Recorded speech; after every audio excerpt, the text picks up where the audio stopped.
be a different stream, or will it be different? Okay. I hope you can hear me. I will. First of all, before we resume, let me just quickly notify people that we're back on air.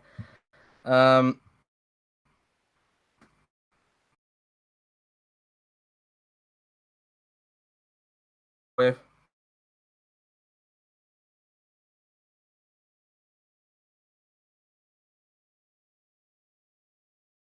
we are live. I'm just putting it back in the stream chat. Okay, so let's continue the session and let's see if it has sorted the issue out. And yes, it has. The issue has been sorted out. So the issue was, guys, for anybody who didn't quite hear, for some reason YT reset its settings in terms of the what's the word I'm looking for? Latency, that's the word I'm looking for. Or in TV terms, basically a tape delay, basically. Because normally with certain streams, you have like a 10-second or 20-second delay. Well, we have quite a reduced one. It's usually around a 2 to 5 second delay. And for some reason, it reset itself to around, was it like 20 seconds or something like that? Quite a long delay there, but we've managed to get it sorted out, and it shouldn't be any issues whatsoever. It does mean we've had to have a fresh stream as a result, so when I get a chance, I'll rename the streams to part 1 and part 2, just so it's not too confusing. But anyway, as you can see, the rain has started to get a little bit heavier, so we talked about it earlier on, Ra, before we had to briefly go off the air a little bit. But we could expect maybe these lap times to only come quite early on, because obviously towards the end of the session we are expecting monsoon conditions, as Fraser has a bit of a moment through into the first corner, but yet we are expecting monsoon conditions towards the end, Ra. Yep, indeed. We did see some dry lines emerging at some parts of the section of the track. But yeah, considering that the rain is getting heavier, those dry lines won't last. Indeed, so obviously they need to get those laps in straight away. Of course, we saw just at the beginning of the session, we saw a split of inter and wet conditions, so it's going to be interesting to see who's got that one right. At the moment, you can see De Rosa has now gone to the top by 0.2 of a second. Willows has gone into third. Fraser second. Obviously, he did the mistake after he finished his lap. As Perinen now goes to the top of the timing sheet, as we ride currently on board with Franco Lopez, as Roke just went to the top there.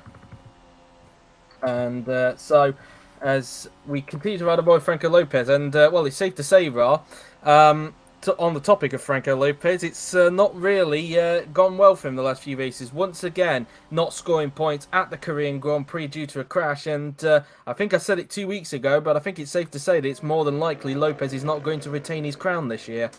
Yeah, indeed. And the fact that he's had 4 consecutive races without scoring any points, that's not how you want to retain a championship. And yeah, it looks very likely he won't be retaining the championship at all. And he's yet to break the 100 point barrier as well, which is not something you would expect from a driver of his caliber, as we're looking at Dennis Graff, who's currently surrounding himself with a bit of traffic at the moment. Obviously, the Ferrari test driver getting some running in, and he's actually pitting at the end of this lap, in fact. So I wonder if he'll be going for a bit of a compound change. We continue to ride on board now with Franco Lopez in the Mercedes, as we now look at Julius Anderson now then, who is just been overtaken there by one of the Hassers, in fact, that being Amelia Wilson, as Anderson trying to get back ahead if he can, but these two definitely compromising their lap so far. Chatfield currently at the top by just over 5 tenths ahead of George Roke, with Franco Gamba currently rounding out the top 3. Improvement there for Kirishima De Rossi, who's 1.7 seconds off of Chris Chatfield. Of course, we might as well mention it as well, but of course, Armar Carr, not the best of races for him in Korea. In fact, obviously not the best of race overall for Mercedes at Korea. He obviously had Lopez crashing out, and Carr not really getting it right when it came to strategy, and in fact, as a result, losing more points to Franco Gamba. He really needs to start, putting that gap down in these remaining few races. Otherwise, he's just going to hand the championship to Gamba. Yep, indeed. And yeah, considering the Mercedes, it isn't a quicker car than the Red Bull, but it does have its moments and it does take its chances. But of course, races like that are not ideal for Armar Car for his championship hopes. Indeed so, and obviously as Gamba has a bit of a moment there, he, as mentioned, he does need to really get himself back into this if he wants to win his first world title. It does look like that we probably will more than likely crown a brand new world champion, a first time world champion. It's just a question of who will it be. Right, which person will it be to get their first world title? Will Garma get it in his final season in the top class? Will Carl finally get the title that he's been long overdue? Or will somebody else towards the end of the season cause a surprise and get themselves in the title towards the end of the season? I think it's unlikely, but you never know. Of course, this series can throw some dramatic surprises. It's fair to say. So anyway, that's pretty much that. As we continue to look at the championship leader, Franco Garba, who's currently in third position, and I think the conditions are starting to get a little bit heavier now, as you can see. I think the parts that we were seeing that were dry earlier on, I think they may be starting to get a little bit better. But having said that, there are some areas where it is starting to get a little bit dry, which is a bit bizarre, if you ask me. Because we're not expecting the rain to ease off at any time. We're expecting it to get heavier towards the end of the session. So could throw a bit of a curveball here in terms of these conditions, but given it is Malaysia, it isn't uncommon for the weather to throw some trickery into it, Ra. Yeah, indeed. We saw it in last year's race, of course, but because that race was so hectic and it was pretty much one of the best races of that season. Indeed so. A contrast to the 2017 race, which was a complete disaster. But I think the weight patch that recently came out within the last couple of seasons has definitely helped that cause out, and hence why we're now back here at Malaysia. Of course, let's not forget, this was originally meant to be a different race, of course. You may remember this was meant to be the Argentine Grand Prix at Buenos Aires, but due to issues with that track, we ended up going back here for another season, and we will be continuing to go here in 2022. Once again hosting the Malaysian Grand Prix, but at least there will be an Argentine Grand Prix in 2022 in the form of the Autodromo Juan Manuel Fangio in Balcarce, which will host the penultimate race of the season. Who knows, maybe a championship could get crowned there in 2022. It's obviously something looking like. As Patel doesn't improve, I think some of that might have had to do with the fact that he was being harried by a Mercedes there, or it might be because, obviously, as you know, we obviously have two different types of normal wet compounds. There's a soft normal wet and there's a hard normal wet, so don't know if that may have had anything to do with it, unless we're at a point now where we're not getting any lap times to improve, so maybe something to bear with. Now, we're looking at Julius Anderson now then in the Aston Martin, and well, we might as well mention it because obviously we knew for a little bit he was originally a contender for Lamborghini, but as a result of as there was nearly contact there between the two title contenders, in fact, of Car and Garba. But as I was saying, he was a contender for Lamborghini, let's not forget. But as a result of Patel's announcement that he's going to be staying at the team for another season, meaning that Lamborghini will be retaining both Patel and Chung into 2022, it does mean that there's only one option really left for Anderson, and that is for one of the Renault seats. It's Renault or nothing really for Julius Anderson, because of course due to the pick order, obviously it is expected that Julius Anderson is going to be leaving Aston Martin at the end of this season. So do you think that Anderson is probably now in a similar position to what he was towards the end of 2017, Raw, or do you think he could still find a way to get into that Renault seat? I think he's in a similar position as he was back in 2017, but don't forget Roman Clark does have Renault or nothing, and of course Alfa Romeo have more number one picks than Renault, so yeah, yeah, it's both. It's pretty much both. Julius and Roman have pretty much the similar situation. Yeah, indeed, and Julius will be hoping he can stick around, because otherwise it's just going to be a case of deja vu times three, really, because it's happened to him on two separate occasions in 2014 and 2017. But you could say in 2014 he didn't really perform that much. In 2017 he obviously did, but obviously it wasn't enough to get him a seat into 2018. Of course, he ended up going back to DTM as a result. And I am starting to realise now the conditions are starting to now get heavier. Although having said that, despite the conditions getting heavier, Graf's still been able to find a way to improve. He goes up into 12th position in the Ferrari, but as you can see, it is starting to get a little bit more damper on the racetrack. We just saw it just coming out of the support pit straight there, that it was starting to get a little bit more damper on the track. So I think we are going to start to see maybe the lap time starting to become a little bit more slower as things progress. So I think we're starting to get towards that point in the session. Now, we mentioned about last year's Malaysian Grand Prix here, Ra, how much of a contrast it was to 2017. And, well, it was a contrast because every emotion that you could think of and everything that you could think of basically happened in that Malaysian Grand Prix. It was, oh, you had a bit of chaos, not as much as 2017, thank God, but still enough to spice up the race. You obviously had the fact that we nearly had a shocking winner in the form of Evan Byrne, because you've got to remember last season, the Renault, whilst it did win a race at that point, it was not a regular contender at the front like it is this season. Came close to a victory before his engine decided to die. A bit similar to what it was this year at Belgium, really, where he was looking set to get victory there, but his engine decided to die on him. And then, of course, you had the amazing comeback of Franco Gama. In fact, so many comebacks, but also as well the fact that Jamie Griffiths was able to get his first ever podium in the top class here last season, and also Williams' first podium in a number of years. Since 2017, I think it was the last time they got a podium. So many emotions in that race, Ra, and one that I think that people will remember for a very, very long time. Yeah, indeed, and of course David Cooper could also got his first ever podium as well for AlphaTauri as well, and well, AlphaTauri's first podium in a pretty long time since it was when they were as Toro Rosso. Don't know when, but could be 2011 maybe, wasn't it? 2011 last time. I can't remember when the last time that team actually achieved a podium. Might have been 2015 actually with Franco Gamba. Oh yeah, it could have been. Yeah, yeah, Singapore. Yeah, it was. It was Singapore 2015 was the last time the Faenza team got a podium, but it was the first time that they got a podium known as AlphaTauri last season. Although, Oh, crash! oh God. Oh, we got a crash, and it's Chatfield and Armar Carr, I think, and that is car session done with. Chatfield has got damage, and it seemed that Chatfield may have been a bit ambitious there. Yeah, been a bit too ambitious. I mean, we've seen it before with him, and we're seeing it now. Yep, indeed, and that is car session done with. Although I think he might be a little bit lucky here because it does appear like, as we've mentioned, the conditions are starting to get a little bit heavier. So I'm not expecting any lap times to potentially improve unless they have a graph moment that we just saw a little bit earlier. But I'm not expecting any improvements at the moment because, as you can see, you can even see it on the camera. It's starting to get a little bit more heavier around here at Sepang. So be that really, as the spare car ban will come into an effect once the Marshal gets it over the barrier, although I think it's going to take a little bit of a while because the Marshal clearly not in any rush to push that car from the looks of it. Just trying to get it as close to the barrier so then it can get hoisted over and then we can get the spare car ban implemented, but it's clearly taking a while at the moment, it's safe to say.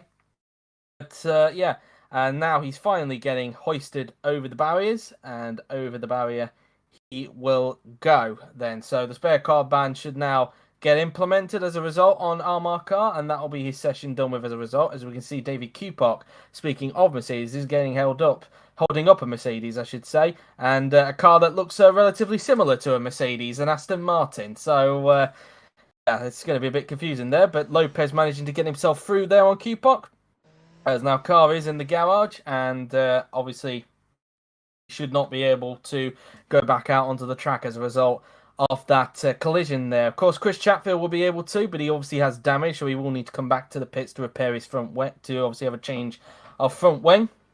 As I think Franco Gamba, no, that's George Roque who's just coming out. In fact, I thought because I saw Gamba in the garage earlier, but it seems his teammate is going out before him. So anyway, as Kupak comes out of turn 2, and for Gamba, he'll be hoping he doesn't get stuck in a practice session because you may remember 2 weeks ago during practice for the Korean Grand Prix, his car actually got stuck for some reason.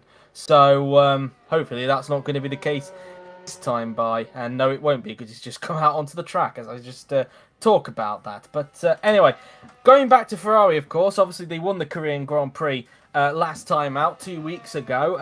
It was celebrations all around for Chris Chatfield, fully deserved for him. But in terms of his teammate Jake Galloway, who actually qualified on pole for that race, it was a bit of an opposite race for him. He started on pole, but he just seemed to drop backwards afterwards and only managed 6th position. He didn't seem to be on it in the race, Ra. Yeah, it seemed so. He wasn't really on it, and yeah, he didn't really have the pace, and yeah, you could say a bit disappointing for him, considering a season he's had so far. Yeah, indeed, and he's obviously had another great season. It's fair to say, currently lying fifth in the drivers' championship. Of course, he's had what is he? He's had 3 victories this season. It's fair to say. He's won at Spain, won at France, and of course won at Belgium. Although a lot of people even say that he probably didn't deserve that race at Belgium. Because he didn't really have the pace in that race, as David Kupok in the AlphaTauri is just coming into the pits there whilst he was being harried by the sister Red Bull team there. As we look at Patel trying to get through onto the other AlphaTauri, that being Mikos as well, as the two McLarens have decided to come to blows. Now, luckily, it is a pit entrance one. So, obviously, we've known in the past, because we had this at Monaco, that pit entrances don't usually count when it comes to the spare car ban. So, that is going to be the same case here. And, yeah, it's just a typical thing. It's a usual thing when it comes to practice and qualifying sessions. This is usually a rarity in the race, that the pit entrance is a bit of a sticky wicket. I mean, we saw it also yesterday in F2 as well with Jose Federic Suto. It looks like Willows actually got away without any damage, but same can't be said for De Rosa. Luckily for him, though, pit entrances, pit lane accidents do not count towards the spare car ban because, well, they are classed as glitches on Grand Prix 4. So Kiro doesn't need to worry about that. It's only if it's on track if they have an accident. That's the only time the spare car ban will come into effect there. But anyway, moving up. Car fell. I didn't catch that. There was a bit there. A car failure in the pit lane. I get well because obviously they were able to recover in. What were you trying? Anyway, moving on. Anyway, it's Patel once again trying to find a way through on Gal there, but he's coming into the pit, so I don't see any point of him trying to harry him any further there, but obviously he's had his laps compromised. Here is Jamie Griffiths, though, the man who, of course, got his first ever podium last time out at, last year here at Malaysia, and will be looking to get a good result this season because, of course, obviously, as we know, 2 weeks ago, his teammate Felix Sontag got confirmed to be remaining at Williams for 2022. Obviously, Griffiths has not been announced yet, but given the season we have in and given his history with this track, he'll be hoping to put in a good result so that he can also get retained as well, Ra. Yep, indeed. He's had some moments this season, but of course not as much as he had last season. And of course, this second half of the season hasn't been the best for him. And of course, yeah, not ideal for him, but he's hoping for a good race, kind of like a race he had back last season. Indeed, as we meanwhile look at, it looks like one of the Hasses is trying to get by on Evan Byrne, although there is a car coming into the pits, and whoa, that was getting a little bit too close for comfort there. That was, I think, Chatfield coming out of the pits there in front of the Haas and the Renault there. That was Fraser who was just getting by there on Evan Byrne. As we look back now at Jamie Griffiths, who at the moment is in 19th position, and as mentioned, I don't think we're now expecting any improvements, because as you can see, the dry parts that we saw earlier on in the session, well, they've now got wet, so yeah, I don't think we're going to be expecting any improvements during the session. It will more just be trying to get some mileage and maybe some wet weather running. Whether we'll have these conditions later on in qualifying, we'll have to wait and see. And I'll obviously be interested to keep an eye on. Now, I might as well mention this because I obviously mentioned this in World Champ Car, and I'm yet to mention this as well. Obviously, this week for the OC, going to be some history being made because for the first time in a long time, we're going to have live commentary for the race tomorrow. And this is because, unfortunately, the highlights for the series are no longer going to be a thing due to issues I've had trying to get certain softwares back on my Mac, really. I've had to get alternate softwares, really, and they're not as advanced as what Premiere Pro and Photoshop were. So, yeah, that's that, really. And so I've had to resort to that. So it does mean, unfortunately, the highlights that you've had in the past will no longer be a thing. But it has now opened the door for live commentary to happen during the races on Wednesday. So when we get to a point when somebody is going to be crowned champion, of course, we're probably finally going to get a reaction to that. So that will be quite nice to see. And so I hope you guys are looking forward to it. We are also contemplating maybe having shorter 6 to 7 minute highlights maybe in the future. Obviously, we're still contemplating it at the moment, but it is something that we are currently considering and might even discuss a little bit in the discussion stream at the end of the season. So something to bear with, but although I'm not able to do the highlights, I can tell you I can still edit certain things because they don't require advanced editing. So news videos, that will still be a thing, but as mentioned, they will look a lot different. Well, obviously, the car launches will still be a thing. Pole laps will still be a thing once I've caught up with everything, of course. Don't expect a pole lap tomorrow because I still need to catch up with all the other poles that I've missed. But expect pole laps to come, still be a thing once I've caught up with everything. And also calendar reveals as well. They'll still be a thing because, again, that doesn't require too much editing either. So that's that, really. So it should be good fun, and I think it could add something extra to the live race as well. I mean, it's worked for other races, for other series, so I can't see why it wouldn't work for the top class. Yep, indeed, and yeah, I mean, of course, we first returned back to Top Class commentary, of course. Well, live from practice and qualifying. I mean, practice not really usual, but qualifying. I mean, last time we had that. Oh, Franco Gamba going wide. As you were saying, Raw, as we just saw Gamba there making a huge mistake there, probably aquaplane, but as you were saying.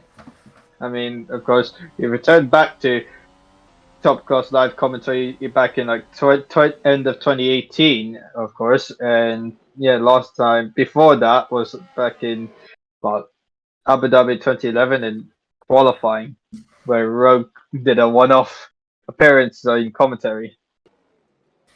Yeah, indeed, and obviously it will be it should be a lot of fun, I think, in these final 6 races to get live commentary for the top class. Of course it starts tomorrow at Malaysia, and then of course we have USA, then Mexico, then Bahrain, then Abu Dhabi, and then of course the finale at Brazil. The last race at Brazil for now, as it could return in the future, but of course Brazil is not going to be on the top class calendar next season, of course being booted off by fellow South American country Argentina. So hopefully we will see Brazil again in the future, but obviously for next season it won't be, as Griffiths may be having a moment here, and he does. He spun off, and that looks like another aquaplane moment there, so maybe just pushing a bit too hard in these conditions, but it is starting to show, Rod, that these conditions are starting to get a little bit more worse. Yeah, indeed, and there's no more words, so not hanging it out in here. I won't be surprised if someone's on extremes right now. Yeah, we'll have to wait and see. At the moment, we're only seeing normal wet tyres being used for the drivers at the moment, but as you said, not real. I wouldn't be surprised if we start to see the extreme wet tyres soon come into play as Perinin goes wide now, so we are seeing some more aquaplane moments. We saw Garnbar aquaplane, we've seen Griffiths aquaplane, and now Perinin has done something similar. We did see a little bit earlier on that Fraser had a bit of a moment earlier on, but was able to catch it before he went off the track. But yeah, we are starting to see some more mistakes as these conditions are now starting to get a lot worse around here at the Sepang International Circuit, as we now look back at Griffiths, who of course had that spin a little bit earlier on. Trying to think any other topics from the last race. I'm trying to remember off the top of my head, or anything I need to bring up. I'm actually trying to think here, and I'm a little bit stumped. I guess we could talk about Lamborghini, I guess, at Korea, of course. I mean, it was a good race again for Rahul Patel. Obviously, the last few races have been pretty good for Rahul Patel, hence why Lamborghini have retained him for another season. But and he now finds himself ahead of Laura Chung in the championship. And I think it's safe to say for Laura, she's not had the best of luck, it's fair to say, recently, Ra. Yep, indeed. She hasn't had the best of lucks, of course. She got damage in Korea, which was not her fault, but of course she was very slow after that, and she didn't even get points, which was a shame for Laura. Maybe she could have gotten points, but maybe at least 1 point, but I don't think she would have gotten any more after that.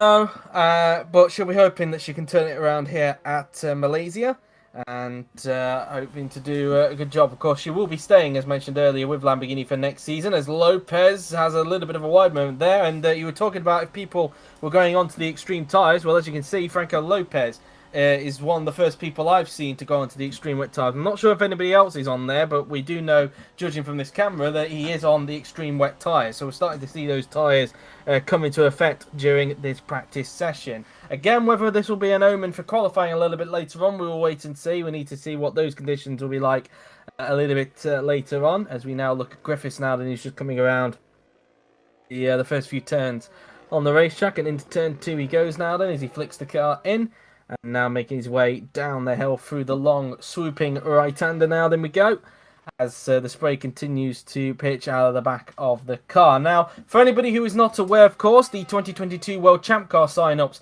have officially opened, as Patel now goes off the track, as there's another aquaplane moment, and he's lost his front wing in the process. Is he going to spear back across the track? Luckily, got it stopped in time. I was a little bit worried that he may end up collecting somebody there, but yeah, another mistake, and this time it's from Patel. Yeah. Again, similar thing to Lopez, but he didn't really catch it as much. He got a lot of aquaplaning compared to Lopez, and yeah, went way off the track, of course, and losing his front wing. Luckily, he did not. He didn't spare back across the track and even collect anyone.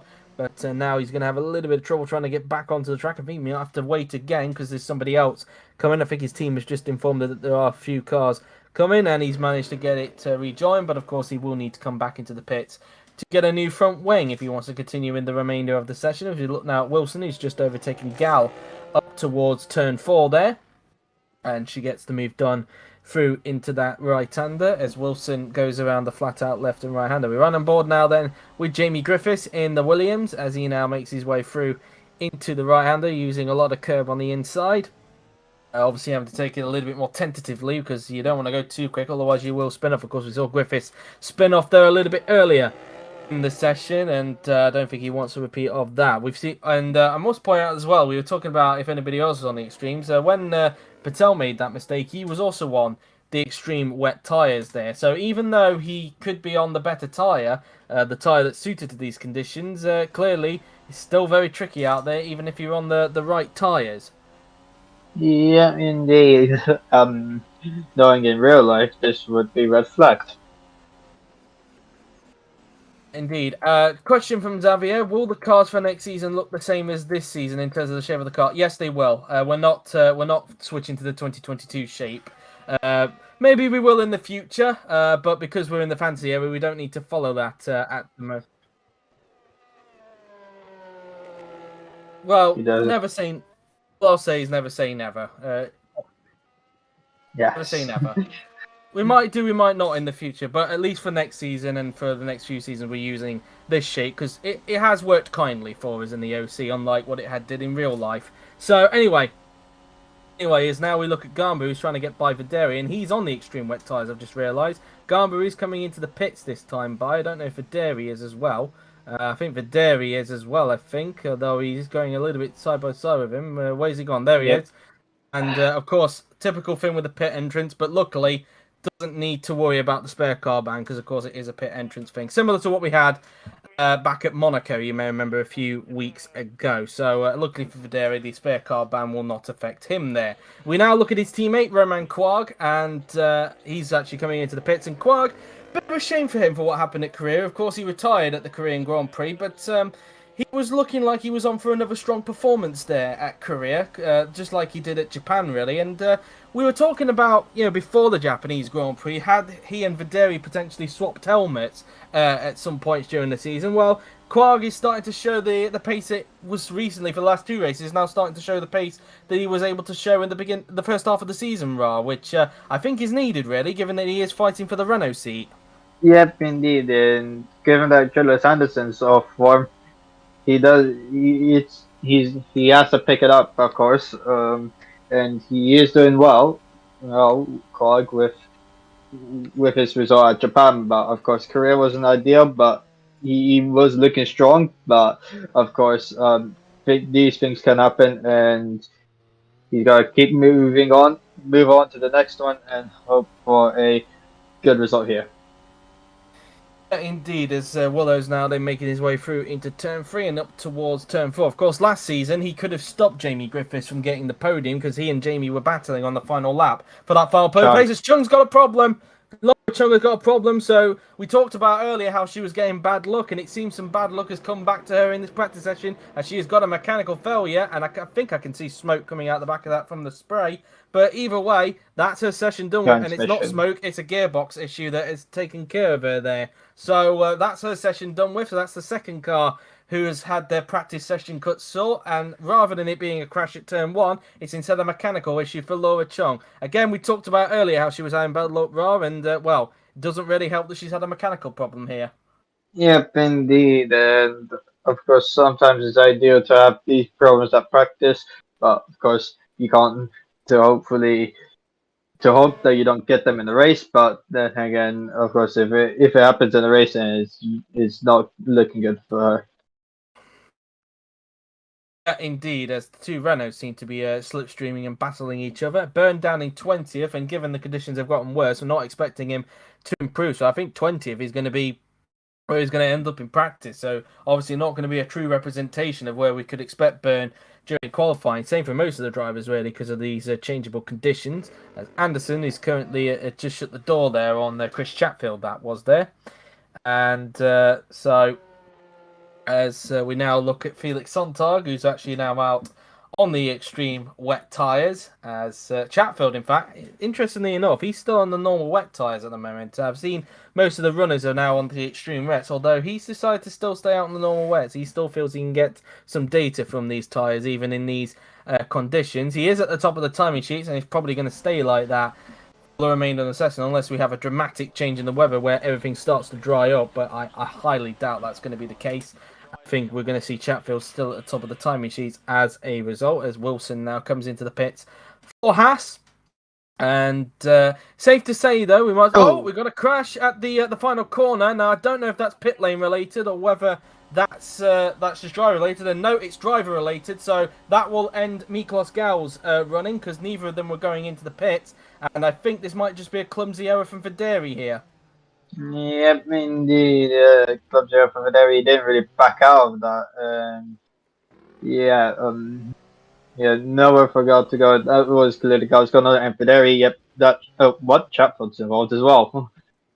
Wonder if he took evasive action there, or whether it was because of his tyres. But either way, it's a pit entrance. It doesn't really matter, as Lopez having to go around this lot, or is he going to get held up? He might be briefly held up by these lot before they get cleared up. But either way, Gal's session will be done with. So obviously, because his didn't happen at the pit entrance. So again, going to take a little bit of a while, because I think the barrier is a little bit far away from where he is on the track. So we'll have to wait for him to get his car cleared up and wait for him to get back in the garage. But as far as we're concerned, Gal's session is actually done with, because obviously his happened out on track and not in the pit lane, as now Chatfield and Videri's cars are being cleared, but theirs happened, of course, in the pit lane, so it won't really matter. I say that, but Lopez decided to give Chatfield's car a bit of a shove there, so prevented the marshal from working on his car there. And Lopez saying, goodbye, I'm going through.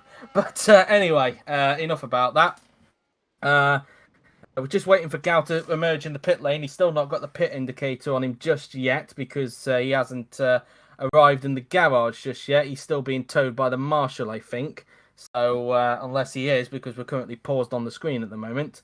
So I don't think he is, because he's to Lok Chung. Oh yeah, forgot about that. Yeah, to Lok Chung, of course. But then, of course, we also have to wait for Gal, of course, to come back once his car is finally in the pit lane. But at the moment, the marshal, as you can see from the yellow flag icon over there, he's still tending to his car at the moment. And as you can see, yeah, still pushing his car towards the wall, because the wall does seem to be a bit further away from the track. As we now look at Daniel Fraser, who's trying to get by on, I think this is Julie Sanderson he's trying to get by, and I think it is, yes, although he wasn't able to get him on that occasion. Could get him into the final corner. Luckily, this is not the race, because if this was the race, then Fraser would have got a 5-second time penalty for overtaking on the wave yellow flags. But luckily, this is only practice, so there's not a need to dish out penalties on this occasion. So, yeah, the marshals taking a while to push Gal's car back to the pit lane and to ensure the spare car ban gets into effect. But I think it's safe to say, Ra, he's probably not going to be happy with Videri. Yeah, indeed. Of course, clumsy from Federi, and Yeah, of course, not ideal for Gal, but of course it doesn't really matter. And for Gal, really, it don't really matter because this is a practice session. But of course, we talk about it a little bit earlier. Gal is still yet to be announced for 2022. Obviously, David Cupark got announced on the first week that he'd be staying at AlphaTauri, but the second seat at AlphaTauri is still yet to be decided. It is looking more likely it will be Miklos Gal for another season, but you know, if he slips up at any point, then Santino Andreoli, who's currently leading the Formula E Championship at the moment, could be there to pounce. But I think I've said this a few times, but I don't really see Gal being booted out. I could be wrong. A surprise could happen, but personally, Ro, I don't think I can see him getting dropped at the moment. Yeah, that's the same for me. I don't see Gal getting dropped at all. I mean, he's done fantastic within the last 2 seasons, of course, and that's what really matters for him. And yeah, and all he needs is at least a decent end of the season, and that would be something that would be good for him. Finally, his car gets hoisted over the barrier, so now we can finally get the spare car ban put onto his car as a result. So that will be that. And that means he won't take any further part. Just like with Chong and of course Carr, as we've got still just under 6 minutes to go in this practice session before we get on to qualifying, which will determine the grid for tomorrow's Malaysian Grand Prix. Riding on board with Evan Byrne, he's on the back of Rahul Patel, going into the double right-hander, but can't get the move done there at the moment. They make their way out of the right-hander before making their way down towards the hairpin. So now coming up towards the hairpin, now there we go. Byrne figured about a dive into the hairpin, but not going to work. He a little bit too far back, if you ask me, to try and go for a move there. Here's Jamie Griffiths now then, coming around the left-hander, where we've seen a few drivers aquaplane today, but he hasn't done so, although he did aquaplane a little bit earlier. Just out of that corner we're just seeing in the background there, just where Franco Garma just came out of. As here is Verderi again. Don't make the same mistake as you did last time with Gal. It doesn't look like he will, because I think he was a little bit... Oh, Oh, no, never mind, he does. So I don't think Verderi has learned from the previous time on that occasion, and that's Wilson's session done with, because neither of them were coming into the pits that time by. So that's Wilson done with. and And, then well, that's that really. Typical pit entrance when it comes to practice and qualifying. Luckily, as I mentioned at the top of this session, this is a rarity when it comes to the races. So don't worry about it happening in a race because it is only a rarity. I mean, we had. I think if I'm not mistaken, it did happen once in 2020. If I'm not mistaken, I could be wrong on that. I can't 100% remember off the top of my head. I don't think Videri was pitting on that occasion, was he? I'm not no, it sure. wasn't. He He didn't have the pit wasn't. indicator. I had my head up at the ceiling just to try and think. What was I trying to think? I think there was one in 2020, but it's usually only like one. I think the last time when we had absolute chaos at the pit entrance was, oh god, that must have been years. It must have been seasons ago. I can't remember off the top of my head if I'm being completely honest, and I don't think it's wise for the marshals to be pushing the car across where the pit entrance is. So if anybody's coming in, they're either going to have to wait or we're going to have another disaster there. But luckily, I don't think anybody's close to the last corner just yet. I mean, there are a couple of cars coming now, but I think Wilson will be across the track before they arrive there if any of them are coming into the pits. Which they aren't. The first car wasn't anyway. Neither of them were coming into the pit. So luckily, not going to see anything too drastic there. But for Wilson, that's her session done with. So 4 cars have had their sessions cut short. 2 of them which from Andre Verderi. And, well, Armar Carr had a lot to say about him back at the Japanese Grand Prix. You may remember Ra. For the fact that he was basically holding him up throughout the entirety of that race. And when he eventually retired, he basically did what Fernando Alonso did back in 2017 and basically said karma. So, yeah, that's pretty much that, really. A little bit of facts if you didn't know. But now Wilson getting hoisted over the barriers, and hopefully she'll be the last one to have a yellow flag. And she's now back in the pits, and now the spare car ban can be put in place for her. And she is in the pit lane, as you can see, if we can find her. I don't think she's actually appeared just yet. No, she has. There she is. So the spare car ban can get implemented. And she was on the extreme tyres as well before that accident happened there with Videri. But anyway. And so that's the spare car ban about to be implemented there. So you have just under 3 minutes ago. Of course, we're not expecting any improvements at this stage because, of course, the conditions have got heavier. But for the drivers, at least, especially the 18 that are still remaining in this session, could be seen as a bit of a test bed for them to just get some mileage underneath them in these conditions. Of course, last year, of course, it was a wet race, so who knows? Maybe we could be in for another wet race tomorrow, or could it be a dry race? I think Yuri is hoping for a dry race because although 2020 was a fantastic race, it can sometimes be chaotic. It's not just a Malaysia thing. It's also an every track thing, really, where chaos usually happens in the wet conditions. But we'll wait and see. Anyway, as we have just under 2.5 minutes to go in this practice session, as Willows is getting severely held up by David Cupot. Not that it matters anyway, because of course it is the conditions are getting heavier, but not really ideal for Willows to get some mileage on these extreme wet tyres that he's currently on. But anyway, as is he going to get by on the AlphaTauri on this occasion? I think he is, because I think the tyres he's on are a little bit more fresher than the ones Cupok is on. I think Cupok has been out there for quite a while, I think. So having said that, Cupok is actually going back ahead of him, going into the hairpin, as Griffiths is heading back into the pits this lap, so this will be his session done with. Probably getting enough miles underneath him that he's satisfied with what he's been able to deliver. As Roke, meanwhile, it's now his turn to get stuck behind Cupok. In fact, Willows was able to stay ahead of Cupok surprisingly into the final corner there, as George Roke you just saw in the front there, just getting by on David Cupok. I think we're now going to ride on board with these guys for the remainder of the session now then, and that will be that. So Lopez now then, of course, we're not expecting improvements. We might as well just read the lap times that they're doing at the end of this session. So Lopez comes down the pit straight now then in the Mercedes, and what's the time going to be? It is going to be a 1:53.013 as Chatfield comes back into the pit, so that will be his session done with. Here comes Franco Gamba as he heads his way out of the final turn, and the lap time for him is going to be on the extreme wet tyres, a 1:51.808, so just over a second quicker than Lopez on that occasion there. Evan Byrne just coming out of the final turn, 59 seconds remaining in the session. Byrne now they're heading down the pit straight and across the line he will now go.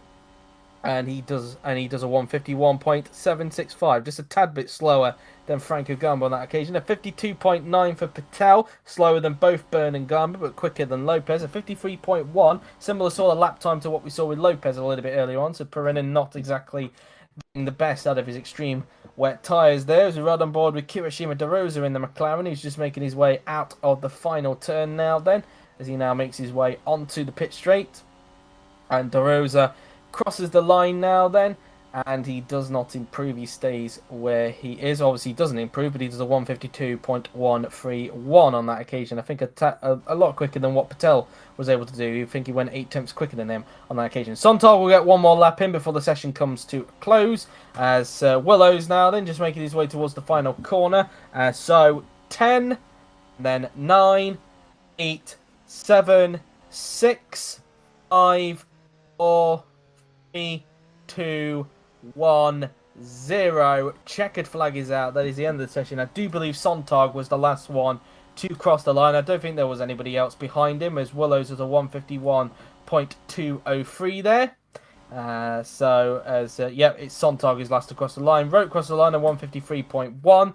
So that's him done with there, as Griffiths is done for the day. Here comes Julius Anderson at the Aston Martin. He now crosses the line to do a 1:54.921, so quite slow there in the Aston Martin, over a second off the likes of Perinin and Lopez. Graf crosses the line. Quarg has just got some mileage in, same for Federi.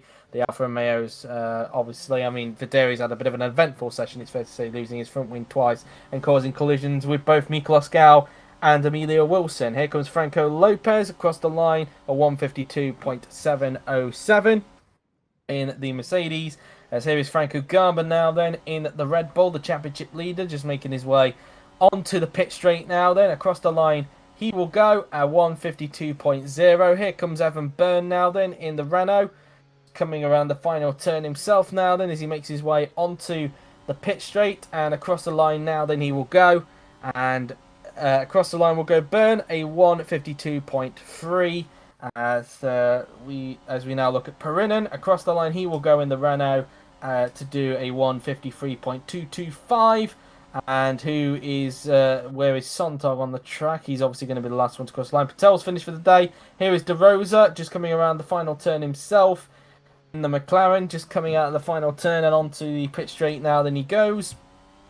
De Rosa across the line, he will go, and the time is going to be a 151.8. And here is Sontag, the last one to cross the line, as he now makes his way onto the pit straight. Felix Sontag across the line, he will go. What's the lap time going to be for him in the Williams? A 154.368. And that is practice done with. Chatfield top, Roke second, and Garmin third. But realistically, Ra, we didn't really learn anything from that session.